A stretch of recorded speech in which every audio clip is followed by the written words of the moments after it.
Hello, everyone, and welcome to Spark Series. This is our September, our 7th edition. We've been doing these all year in 2025, and so excited to have you join us. We have covered every topic that touches technology, AI, cybersecurity, venture capital, and today we're going to be talking about deep tech and disruptive technology. And honestly, we're going to learn a little bit about what even that is, and then how we're going to see it impact the industry moving forward. But before we do that, I'm super excited to meet our panelists. With each Spark series, we look for the best of the best and experts in their industry, and I could not be more excited to introduce our panelists today. With us joining, we have Bryce Sloan. He is an advisor for Swear. He also is the founder of Sloan Security Group. Christian Diamond, you are an applied AI strategist with Willowview Consulting, one of my favorite firms. I'm a great friend of your founders, Elaine Lewis. And last but certainly not least, Brett Atkins, the Director of Technology Transfer at Boise State University. And not to give the spoiler alert, but huge announcement on it. One of the biggest grant wins ever in BSU history was announced from the National Science Foundation. So Boise State's really doing some great things. What I'd like is to invite each of you to introduce yourself just a little bit and tell us a little bit more about what you do, and we'll jump right into some questions. So we'll go in reverse order. Brett, let's start with you. Perfect. Thanks, Diane. And hi, everyone. As Diane mentioned, my name is Brett Adkins. I lead the Tech Transfer Office at Boise State. And what that means in simple terms is we identify, protect, and then hopefully license out or help create a startup of technology that's generated at the university. It's owned by the university, and we try to license it out for public good. And quick note on the major announcement that you just touched on, in the NSF award. Bittersweet. I was part of the previously high bar of NSF awards through one of our other kind of entrepreneurial community outreach, trying to bolster our culture of entrepreneurship. And so this one, yes, it's more, but I guess I'll relinquish the title. We'll take them both, Brett. Yes. All right, Christian, let's hear from you. Hey. Yes, I'm Christian Diamond, so I work for Willowview Engineering and am leading the applied AI R&D team there. So we are taking the tact of going, we're not going to go invent any brand new deep neural networks AI tech, but we're going to figure out how do we take all the tools that are coming out, build them together, and create more than the sum of the parts and apply them into industry. And my background has a pretty wide range from running and leading different innovation teams at Microsoft to strategy work in food and beverage and synthetic biology industry to helping build some startup funds. So it kind of goes all over the board. I love that. Bryce. Hi, I'm Bryce Sloan, former CEO of Sloan Security Group. It gives me great pleasure to kind of say that. I'm an advisor now at Swear, helping them with introduce blockchain technology in the surveillance industry. I have worked on all sides of this. So I've been on the government side with the State Department. I've been on the protection side, Los Alamos, Sandia, INL were all some of our customers. And then we've been very involved in security development for the data center world. I love that. So Bryce, we're going to start with you, and then I just want, and I won't call on you guys too much after this. You're just going to kind of talk back and forth. So certainly jump in on each other's answers. But what makes deep tech deep, and why is it referred to as disruptive technology? I know, Bryce, you and I had a short conversation about this earlier this week, and maybe let's just start there. Like, what sets these types different than other? Why is it called deep? Let's start there. Yeah, so deep. So feel free to jump in from Boise State and Willowview, which I've been at your offices over here off Federal Way, way back in the day, and admire your founder immensely and her horse adventures. Um, deep, in my mind, the deep technology that I've seen and been on the periphery of, really fundamental sciences that really go into the physics and, how does it, oftentimes you go into this thinking, okay, we got to solve a problem, but not necessarily looking at an application. So the deep science component of this, you go into this problem solving without necessarily even a solution. And going to the second part of the question about disruptive, some of the deepest research that we've done, that's been done, on the planet is in fusion. And this is something that, while there are spin-offs, that have been applied to semiconductor research and other things. Uh, it's yet to get there. So while it could be incredibly disruptive, the leap from deep research to the potential for disruption is still not there. I mean, if you go to ChatGPT, which is your current company, as fast as to 1 billion users, I mean, that's the beneficiary of many, many, many years of research going clear back into the 19th century, where the Turing machine was, it was visioned, not necessarily, people didn't necessarily think of, what could it look like in an app form, but people were thinking, what would it look like if a machine could think? And then if it could think, was it human? So I'll just leave it stand down there. I guess I'd riff off that a bit. I think it's great points to bring through. And then I would take the angle of going, deep tech doesn't necessarily equal disruptive innovation. You can have a lot of disruptive innovation that can be fairly simple. Uber apps that come out, instant oatmeal, if we go back to the food strategy days, right? Not super deep tech, but change how the world eats and goes through. And deep tech at the same time could also be viewed as, fairly standard in singular areas to drive super deep, but you can crossing those domains of we're going deep and disruptive in that matrix becomes a really special area that I think hits with, like Bryce was talking about, timeline. There's intent in that. How long are we looking at a problem? Why are we looking at the problem? And what are we going to do with it? And is it really going to create new areas, new opportunities, new paradigms, if we want to use that word, right, out there, versus are we just driving and shoring up existing infrastructure or existing technology that sits out there for some type of world? Yeah, I would say go ahead, Bryce. Oh, I was just going to say, just one of the counterpoints to disruption, one of the most disruptive technologies is actually measurement, the metric system. And well, we're still using feet based on someone's body part many years now. The rest of the world uses metric. Ooh. Yeah, I would just kind of concur with all of those points. I work in the patent world a lot, is where we're protecting our technology from the academic perspective. We're not going to make anything, but it's beyond those incremental improvements. So it's not we always get back the obviousness rejection from the patent office of, you combine X, Y, Z, it's your invention. And so it's those things that we don't get those obviousness rejections from the patent office from. So it's creating new capabilities, or like Kristen was saying, it skirts a whole issue, and we just kind of go straight to the solution rather than hopping step by step to solve these problems.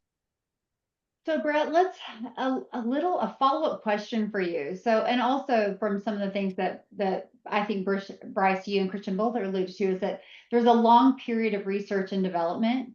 And when you think about taking that complex engineering and turning it into a viable product, tell us a little bit more about that process, Brett, in your experience working at BSU. Yeah, I mean, from the university perspective, it's, we don't often, we're not coming at it with, we're trying to solve this problem. Usually the goal is, can we prove our hypothesis? So we're way early. Most of our accomplished goals are like, it's a proof of concept, it works. At a lab scale, maybe it's once out of every 50 times, but we got it to work once, right? So it's a very long, tedious process, and that's kind of where our faculty usually give up, right? They don't give up. They're accomplished. They're done with their project. They've proven out, and to see those next steps, that's where kind of I struggle to convince the faculty, or to have them think more broadly or more downstream of how does this get into the market. So it is very difficult to have them to think outside the box, if you will, on who's the customer, what's the problem you're trying to solve, who's what are the how is it better, what challenges does it is the adoption in the marketplace going to be, and usually it's beating my head against the wall trying to get them to think that way. But we're slowly changing the culture there a little bit. But it's a long process. I think from my academic perspective, it's kind of identifying the problem statement up front, who your customer, who your market is, and being continually ingrained with them, and making sure what the creation is going to solve that need on the back end, and not necessarily just like, I made this thing, now let's go find a home for it. Let's flip that on its head. I mean, I think that's, you can probably, like, if there's one thing I could say in all of this and then shut off the camera and walk away, it's hitting on that point of going, my team, I think my team gets sick of me hearing about this, of always going, is this an idea or an opportunity? Because an idea, like you said, it's a hammer and search of a nail solution. If we do this, does it just exist in the world, or are we solving something? And then that needs, values, conditions setup that says, okay, right, are the needs of the market, do they want this? Is the value that we're going to satisfy those? And then do the conditions exist that this can occur in the world? I mean, what Kodak invented the digital camera in 1975, and they set it on the shelf and went, it's going to be film. We're focusing on film. We don't want to cannibalize our sales. Can't really do anything with this big, clunky, massive thing that happens. And then Fuji came along in 1990 and went, okay, digital production is starting to come along. We've got computers in many homes. Let's miniaturize this down. And they took that market away, and now Kodak is pretty much just a brand license. So, right, the conditions didn't exist back then, but they did in the 90s. So the tech that goes along now and deep tech develop, I think, looking at this to go, you said, is it a thing that exists for a reason, or just because it exists? And then do the conditions support it to go? Cold fusion, any of this type of stuff we're looking at, when's that timeline going to hit, and can you dovetail in, or is it something you just set aside and go, it's a great idea, but maybe in 20 years? It sounds like a high risk, high reward type situation. Bryce, maybe tell us a little bit more about Swear and what they're doing in the process. Like, I know that this has been not just like I've seen Swear win lots of awards recently and getting a lot of visibility, but it's not something that happened overnight. No, not at all. And this is 8 years, really, Jason, and then kind of myself, kind of behind the scenes a little bit, kind of, we have this cool technology. It's really came out of the financial world, where the supply chain and finance oriented blockchain. And then, but the question we had was, okay, he saw, and this is really credit to Jason, is he really saw this evolution of deep fakes as computing power was going to increase, and that it was going to make the manipulation of video inevitable. And so he started looking at, okay, we've got a problem. We don't know the economic side, to your point. We don't know the economic side, but if we can build the tool, the economic case is going to emerge. Oftentimes, that's really hard for most small businesses to develop a tool to do something that there's really no economic justification. In fact, there has been other, in the past, there's been other businesses, startups that have taken on this challenge of blockchaining and hashing video at scale. No one's ever succeeded. We're the first This is a Boise-based company. We're the first to succeed in blockchaining video at scale with the ability to use a third-party authentication in an environment where you have deep fakes are proliferating. And I'm sure one of you have seen them all. All of you have seen them some point during this week. You've probably seen a video that was, or image that was doctored in some way. So we've been lucky, and now that we've been able to overcome the technology hurdle, kind of the mathematical hurdle, at the same time the market is and need is becoming acute, and there is now an economic case to be made for that. So Jason was lucky to have, we were lucky to have the luxury of patience, which I would say in this environment is probably the first and foremost attribute is patience. And next to patience, obviously, is the ability to wait out the cash flow, have sufficient cash flow to sustain engagement with the problem. So if we have entrepreneurs in our attendees today, whether they're here live with us or whether they'll be watching this recording later, what advice would you give an entrepreneur that really feels like they have a unique problem that they're trying to solve? Maybe it's something they have been doing some research on for a while, and maybe they haven't. Maybe they're not really sure what to do with this, but they really have this problem that they feel that is needed in our world. Like where would they start if they don't have that necessarily that stability of time and financial? Sure, I would actually start with being very, very know the Stockdale paradox. I don't know if you're familiar with the Stockdale paradox, but it's the ability to be realistic. This is the mindset that Admiral Stockdale, I think, almost 2 years in Hanoi in a Vietnamese prisoner of war camp. And his mindset had two components to it. One, he was intensely realistic.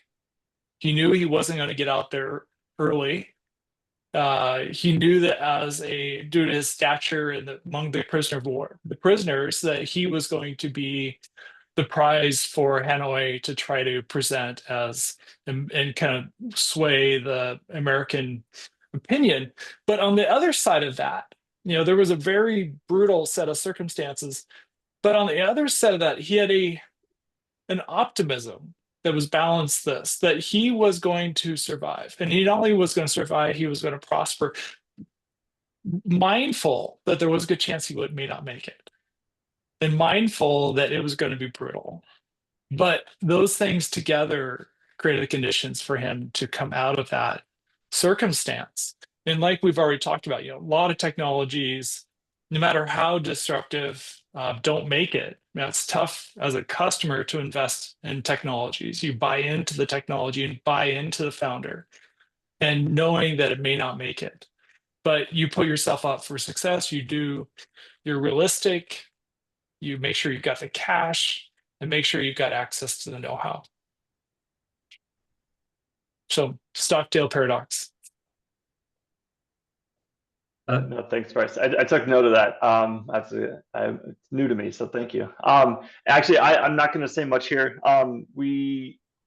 Researchers are researchers. They're PhD scientists, very specific knowledge set. It's not often that we see a researcher with the business chops or the wants. Usually, to start a company and to be a founder. So we kind of push them to be a CTO or some sort of technical operative within the company. So I'm gonna let Christian weigh in here. So I'm gonna bow out. Oh no, I think it's a good point, right? Because often people who come in have the idea, if you are generally involved in tech, you're probably going to be in a larger research side, maybe, right? And coming out of that, and where I've seen that fail in our community. So I sit in Eastern Washington. I'm in the Tri-Cities, so the backyard of Hanford, right? PNNL is sitting right, a few miles down the road from me. And having done a lot of work in the ecosystem here, as well as in Seattle, growing up, we watched people walk out, have this idea that was self-contained, and they just said, this needs to exist in the world. Here it is.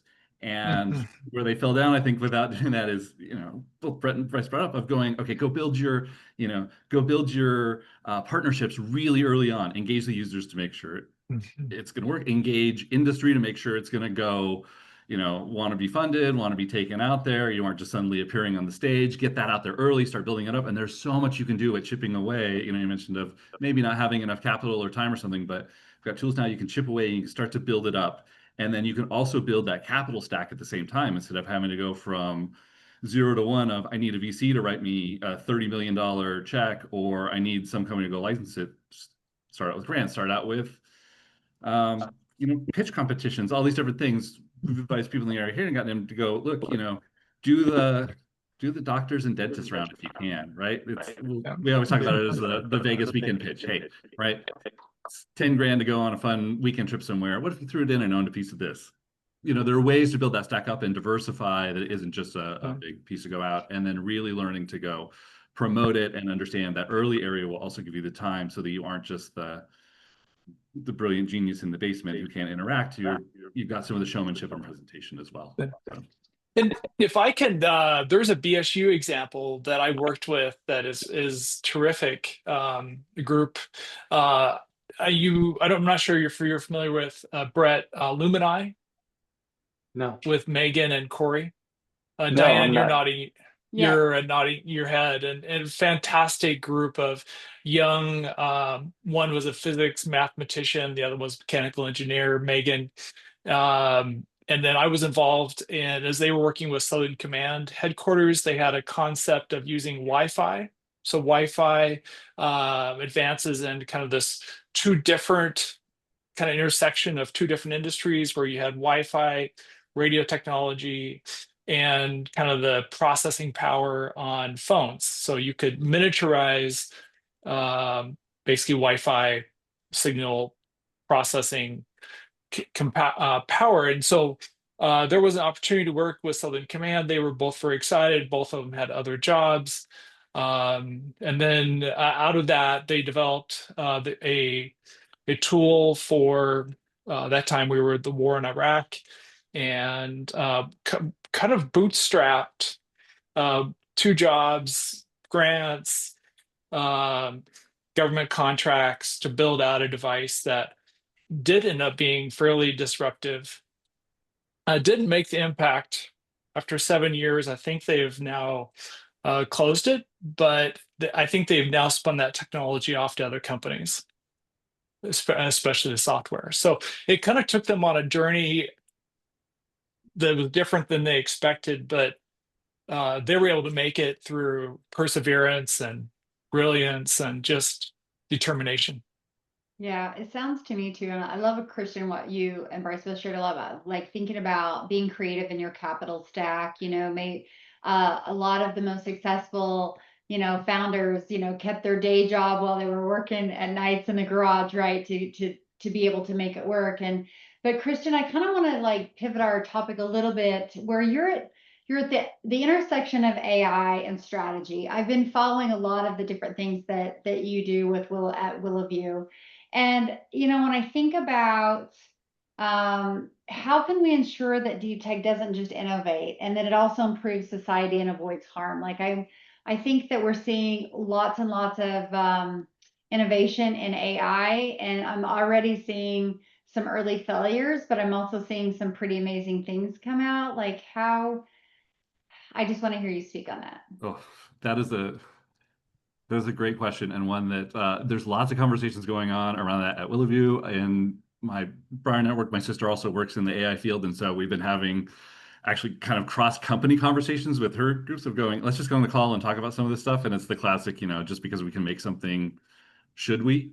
And at a previous company before I came to Willoview, we came out with something that we knew was going to be potentially harmful, and had that and finally went, let's just kill it. Let's kill this piece of it, because if it gets out, and it was going to be the ability to actually take down some cameras in situations where you wouldn't want of them to be taken out for the public good, we buried it and killed it because it wasn't getting out. And I think AI is going to have an interesting, I think in our development process for all this ongoing, we're going to have to put in not only technical testing QA, but ethical testing QA in some of this, and ethical checks as we go along. And then, companies like Bryce's, of being able to have those come in to go, okay, how do you integrate this early on? How do we bring in ideas like that of, hashing and blockchaining and proof of provenance for whatever goes out there? Because this, I wish I had a really nicely wrapped up bow answer to you. Go, well, it looks like this, this, and this, but I think it's only going to get messier as AI gets its fingers into all kinds of stuff. When you're generating, genome type things or parts, how do we know what they are? How do we know if they're good? Are you downloading, are you grabbing something in synthetic biology and downloading something that is a known good thing that was created by AI and going to go try it? Or was it tweaked by a malicious group and sent out to do something really bad in the lab? So, Diane, I'm going to need to put a pause just a second. My daughter is calling. Sorry. Yep, we'll get you muted. so Thank you, Christian, for that comment. Like, I think that it's interesting because I think what you're saying about, here's my business model, but now I need to add an AI component to it, or here's this problem I'm trying to solve, and I wasn't really on necessarily including AI, but now it needs to have an AI element to it. So I do think that entrepreneurs are going to have to be very strategic and careful when thinking about the risk involved in doing that, but also that continuous feeling that I need to innovate, I need to bring in AI into the picture. yeah, and I mean, I think as the caveat, right, of going, understanding when to bring in AI and when not to, that there's this big rush right now of, AI is a really neat party trick. It's great. You can throw it on, you can do the stuff that feels like magic and wonderful. We're still figuring out some of the markets and where it's going to go and all that stuff. And so what are the unintended consequences of bringing something in? Do you really need to? How does it make it? And to use, unfortunately, a little bit of a dark example on some of that. When I was working at Microsoft, I worked with a lot of smaller teams.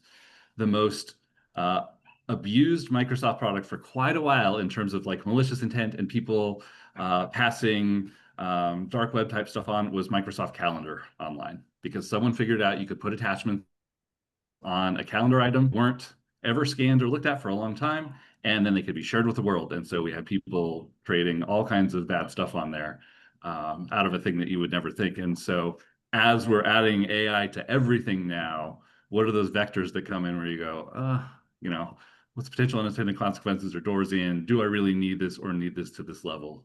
Agentic AI is the next big thing we're talking about, all this stuff, but I don't think everything needs to go to magic agents until we've really figured out what that's going to happen and what those interactions look like. Yeah, Brett, I've got a couple of questions for you too. I know that I've always been very interested in the tech transfer process. I've talked to you, I've met with University of Idaho as well, and their tech transfer office. And so, and I think you had already kind of said before that not necessarily are the research professors interested in taking that entrepreneurial path. Maybe talk to us a little bit about some of the things that are happening and maybe a little bit more information as to what exactly that process looks like. Yeah. I'll start with the first part of what's going on. I alluded to it very early. We have a National Science Foundation award for under their program name Accelerating Research Translation, and it's to build out our nascent entrepreneurial culture at the university. Historically, they said most faculty are not willing, not wanting to. So it's just kind of this. It's okay. It can be done. Right? We can get around the conflicts of interest, and you can start a company based on technology in your lab. But typically, what that looks like is they create the technology, will license the tech to their company, and then they kind of have two hats at that point. They have the company hat, and then they have the faculty hat, and just being very cognizant of which hat you're wearing at what times and where you're doing your work and that kind of thing. But part of that NSF grant is creating programming to help them along their entrepreneurial journey. I mean, as before that grant, we you create something, like you want to start a company, like go for it, go ahead, go do it, and then we just kind of set them on the way. without any real support. And that's obviously a major uphill battle. But I think just providing, right, mentorship, and that comes in many ways. It's, other successful, startup founders from the university, industry mentors, how to build that team, right? If they need to take that backseat, or if they want to be the CEO, to get that business training. And I think too, another need that we have, I think most academics, is we talked about, usually it's proof of concept at the time that the project is done from at a university level. We're talking about deep tech, it's capital intensive, those long R&D timelines. We need that funding, that gap funding, or the valley of death funding. And usually that's not from federal funders. The big agencies are not going to fund that intermediate, discovery R&D. So it's usually beholden on the university to provide that gap funding. And we have a small fund that we're doing that now. We use some of our royalties from the university, from licenses that we currently have, to help fund those kind of gap funds, to get them to that next level, to be able to apply for another award, another funding. So it's, and then finally, I think it's just, we need, and I think it goes both ways, right? The university needs to do a better job of engaging industry and seeking out, what industry needs help with, the small, the large, the medium-sized companies. We have a lot of good people, a lot of good equipment that we can help with. But also, I think if one thing I can, being open, our doors are open to work with industry. So I think, having industry being willing to engage the university, what helps kind of drive that transfer of those tech. And if there's a small startup that wants to take their technology and take something that Boise State has, we're all about it, and collaboration is kind of where we thrive. I love that. So I would love to hear from all three of you, and you kind of already started talking about that. Is, we talk a lot about entrepreneurship in Spark Series, and the importance of those early conversations before you start asking for capital, like the people that should be in your circle that should not just validate you, but support you. But when you think about deep tech, and I think all of you have talked about the length of time that it can take in research and development, what are some of those first steps if we have a founder that is really wanting to kind of jump into deep tech, and they maybe just need a little bit of advice of some first steps that they should take, even probably before they start looking for capital? I'd love answers from all of you. I guess I'll take the first shot. I think, I think there's a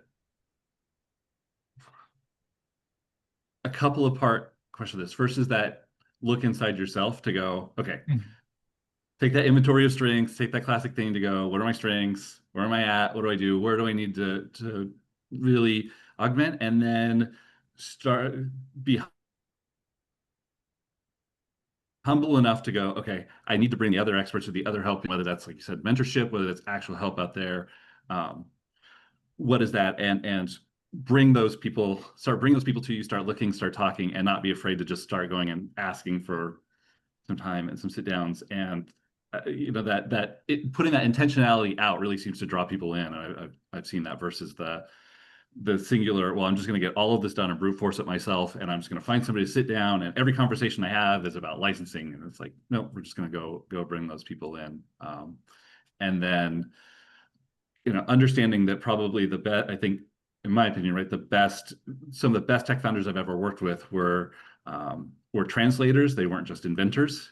And so being able to explain all that out and working with the different groups, and then, starting to approach people like Brett, and, very curious of a follow-up question to his piece of like, what kind of, what is Boise State looking for in terms of tech licensing of coming to it? Are they looking for people with fully formed ideas where they say, I want to put this, I'm going to drop it in? Or are you looking more for collaboration and hashing it out and bringing people on? And so I think wherever you are in that journey to for yourself of tech, of understanding when you approach different places and what you're going to go look for. That type of conversation is also going to play into it. If you're working out here and you're going to go approach the lab for technology, you are just going to take it, right? You're not really going to collaborate, and that's not the culture there, versus working with the universities or other groups that I know in the area who want to collaborate and they want to work around. So, you might get shut out of one door and go, well, it doesn't work, when really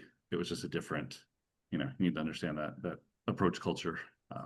And then, finding people like, Willowview and Lainey, right? You all know Lainey Lewis, and, she'll sit down, talk with anybody, help with anybody, you're going to get, you're going to get the truth.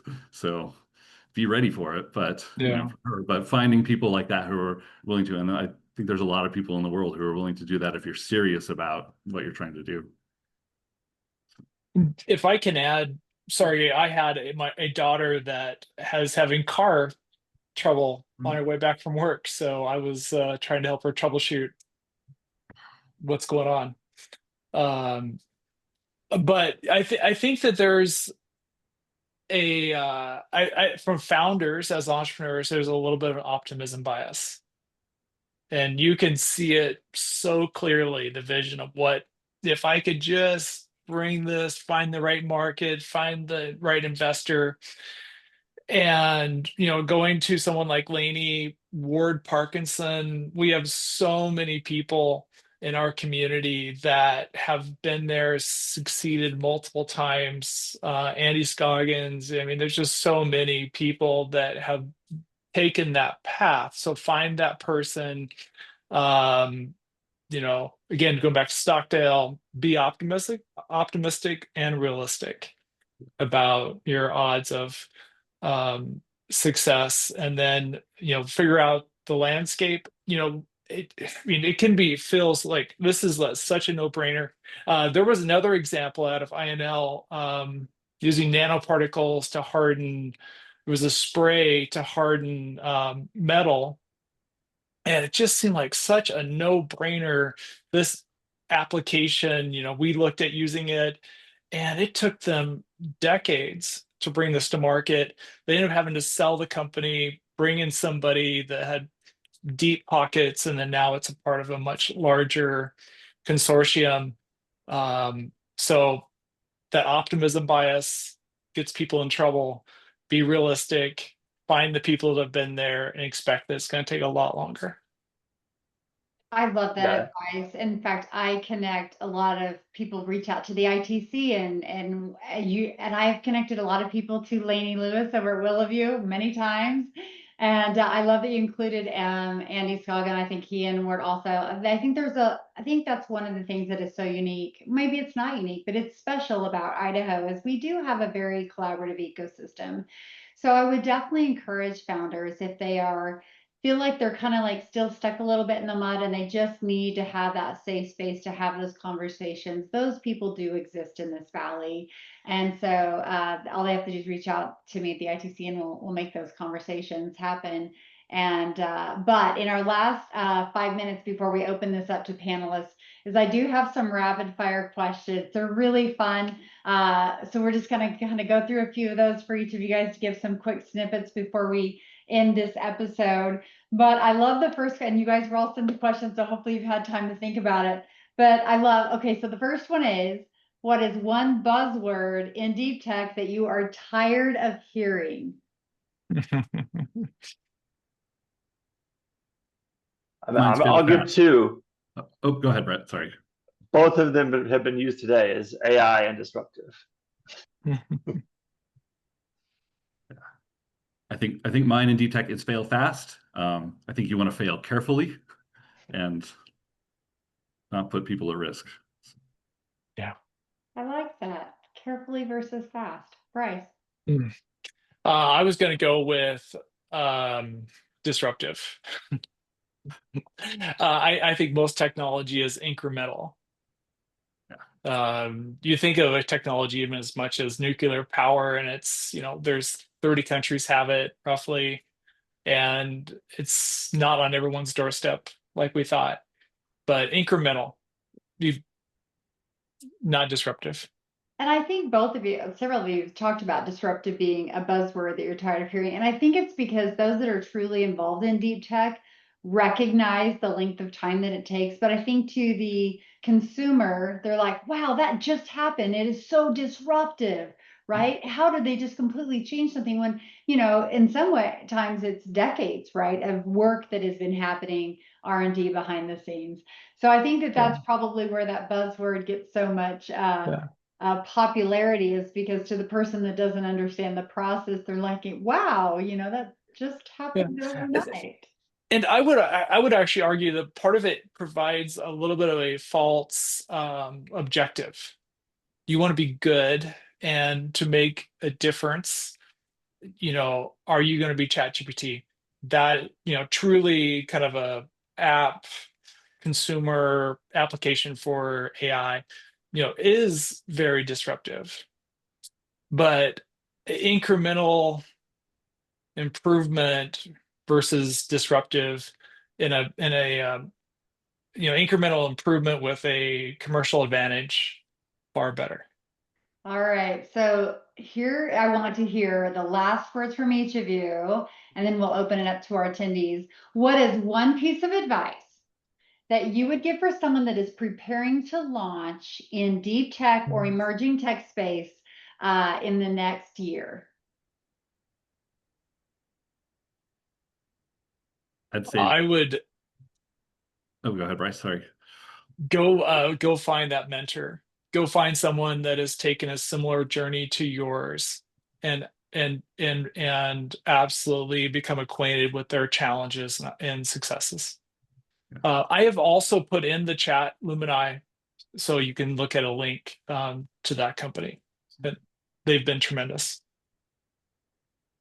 I think mine would be similar to that. Go build partnerships as fast as you build prototypes, and also be nice. Like, nobody likes the genius jerk.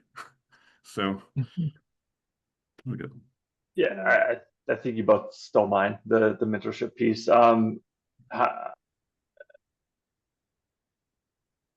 Be flexible, be ready to change and pivot, because where you think you're headed is usually not the end goal, the end result. I love that. And I think a lot of the advice that you've given today is viable for lots of different types of entrepreneurs, and not just deep tech. Look for that mentor, look for someone that you can, lean on. ITC, we launched the Tech Bridge mentorship program originally for tech students to connect with industry experts, but it is also very much open to tech startups. If they can't find an entrepreneur or someone that they could ask to be a mentor, they can even sign up on our website and ask for a mentor through our system, through TechBridge. And we have a lot of amazing seasoned mentors in our system that it'll algorithm match them to, and it'll ask them if they're an entrepreneur versus a student. And with that, I just want to thank Bryce and Brett and Christian for being our panelists today. This is a little bit more of a complex topic, and I think that it's been a great conversation today. We invite everyone to connect with us at the Idaho Tech Council, and we'll see you at the next episode.